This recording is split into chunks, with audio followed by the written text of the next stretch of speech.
Kepasrahan dan putus asa adalah dua hal yang berbeda. Keduanya adalah penerimaan, tapi mempunyai makna yang tak sama.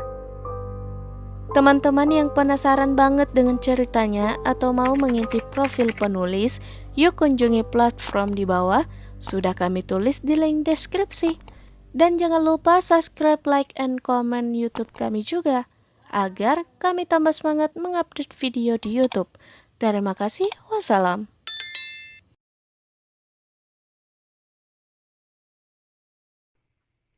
Bagian 14, bertemu Safwan. Akhirnya Miftah mengakhiri pembicaraannya dengan ucapan salam. Aku tahu, dia pasti kecewa atas jawabanku. Tapi aku tidak mau gegabah lagi dalam mengambil keputusan.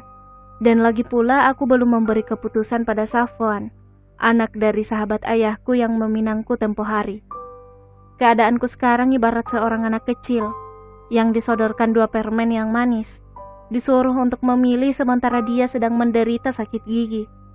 Sungguh semua itu adalah anugerah yang tak terhitung dari Yang Maha Kuasa yang harus aku syukuri.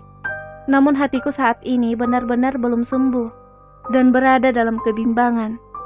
Semenjak kepulanganku dari pondok pesantrenku dulu, aku kembali menyibukkan diri mengajar anak-anak santri di pondok. Aku mencoba melupakan masa lalu dan kembali fokus untuk menata hidupku. Permohonan maaf dari Ridwan mantan suamiku sudah aku terima, dan aku berusaha untuk ikhlas atas apa yang telah dilakukannya padaku.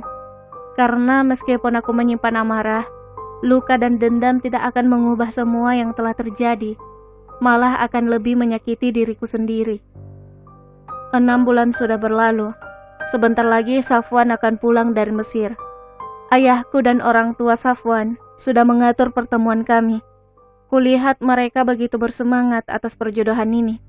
Masalah perceraianku pun sudah beres, dan akta ceraiku sudah di tangan. Miftah, bagaimana dengannya? Pembicaraanku dengannya waktu itu adalah pembicaraan yang terakhir bagi kami. Hingga hari ini, dia tak pernah lagi menghubungiku. Dan aku pun malu jika harus menghubungi dia lebih dulu. Sekarang, aku tidak ingin memikirkannya dulu, meskipun jujur rasa itu tak pernah benar-benar hilang. Hari ini adalah hari di mana aku akan dipertemukan dengan Safwan. Ditemani Aska sahabatku, aku menemuinya di tempat yang ditunjukkan ayahku. Hatiku dak-dikduk tidak karuan. Apakah dia yang akan jadi jodohku? Orang yang sama sekali tidak aku kenal dan tidak mengenalku. Apakah dia akan menerimaku dan masa laluku? Apakah dia orang yang baik? Ribuan pertanyaan berkecamuk dalam hatiku. Aku sempat ragu untuk bertemu dengannya, namun ayahku menguatkan aku. Beliau mengatakan bahwa ini hanya pertemuan biasa. Jika aku tidak suka, aku boleh menolak. Sampai di tempat yang kutuju di sebuah resto sederhana. Aku mengedarkan pandanganku ke meja-meja resto yang mungkin Safwan ada di sana. Seorang pemuda berkulit putih, tinggi memakai kemeja biru tiba-tiba menghampiriku. "Dek Nisa?" tanyanya sambil menuju ke arahku. Aku agak terkejut, namun dengan cepat mengangguk tanpa suara. Aska mencubitku sambil tersenyum menggodaku. "Assalamualaikum, kenalkan aku Safwan," katanya lagi dengan santai, sambil menunjukkan meja yang akan kami tempati untuk mengobrol. Beberapa saat aku hanya duduk diam tanpa suara. Perasaan kikuk memenuhi rasaku. Sementara kulihat dari kaca yang menutupi meja, Safwan tersenyum menatapku sesekali. "Dek Nisa mau minum apa?" Tanyanya membuatku tersentak kaget, sementara Aska tak mampu menahan tawa melihat tingkahku. Apa saja bang? Mas. Jawabku gelagapan karena grogi. "Panggil saja Kak Safwan," jawabnya sambil tersenyum seolah mengerti kebingunganku. Ya Tuhan, senyumnya sangat manis. Wajahku terasa panas dan memerah. Aku semakin menunduk, takut dia menyadari keadaanku. "Oh ya, adik kesini atas kemauan sendiri kan? Tanpa paksaan?" tanyanya menyelidik. "Iya kak, kalau Kak Safwan bagaimana?" Aku bertanya balik dengan pertanyaan yang sama. Takutnya dia kesini juga karena terpaksa. Dia tertawa renyah. Tak mungkinlah aku tersenyum begini kalau terpaksa, jawabnya sambil tertawa. Aku menarik nafas lega mendengar jawabannya. Tapi ada satu pertanyaan yang ingin sekali aku tanyakan.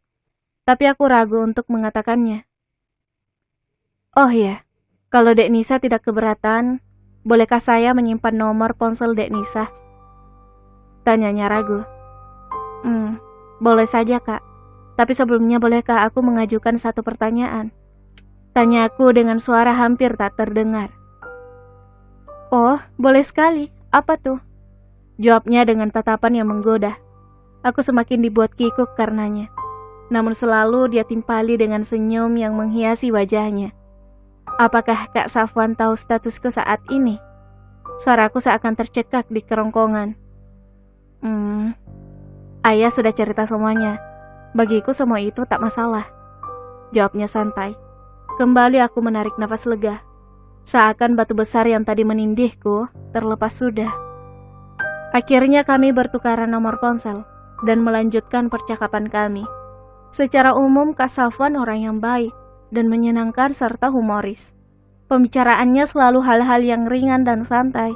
Dia begitu luas dan menyenangkan. Baru pertama kami bertemu, aku merasa sudah akrab dengannya.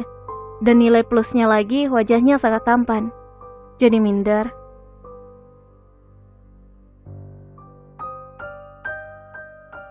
Bersambung.